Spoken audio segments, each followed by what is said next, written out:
Here now is Herman Cain, former presidential candidate, former Godfather's Pizza CEO. He's also a Fox News contributor. Sir, welcome. So what did you hear? What's the secret? We won't tell anyone, just between you and me. What'd you hear? Yeah, you're only going to tell a few million people, Wow. But I'm so excited about it. I don't mind sharing it. Number one, most of the big provisions in the tax plan survived the conference committee. Individual tax rates go down, as you indicated earlier. 5 out of 7 of the brackets, the rates went down. The expensing of capital equipment, that for the first year, that was retained. And also the fact that businesses were able to take the top corporate rate from 35 to 21%, that survived.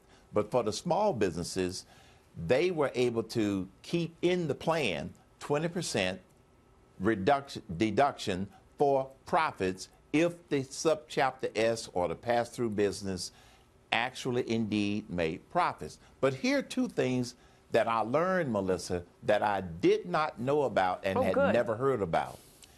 They had something called an IOA, Investment in Opportunities Act. This is a provision that Senator Tim Scott and others worked hard to put in there, which would provide some advantages to economically depressed areas with the help and identification by the governors. I did not even know about that provision, and all of the people in the audience were glad to hear about it. Why? I mean, that sounds like picking favorites and loopholes and you know, like special interests and all those things that nobody likes. It might sound that way, okay, but you need to do something special for those economically depressed areas that can't get off of the bottom. And that's what this is supposed to do. And I think that everybody in the room applauded that. But here's one other big point, Melissa, that a lot of people have not heard.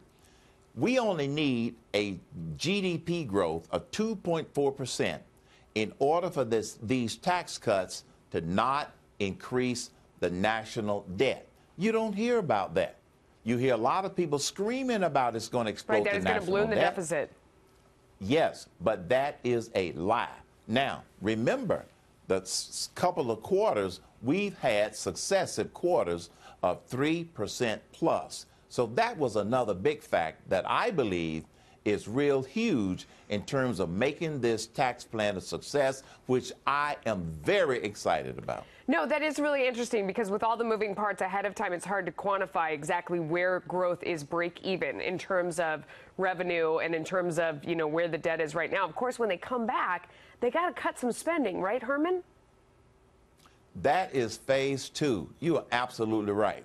But cutting the spending is not contingent upon this tax plan. That's why they used the reconciliation process that they used, and they indicated that they would only have a plan that would cut a certain amount of taxes, $1.5 trillion. Right. We got to run, but 2.4% growth, that's going to be a piece of cake, right? With this 2.4% growth, piece of cake. Piece of cake. It's a piece of cake, yes. That's why I'm very optimistic it's not going to add to the national debt. Herman, I wish we had more time. Thank you so much. We'll see you next time.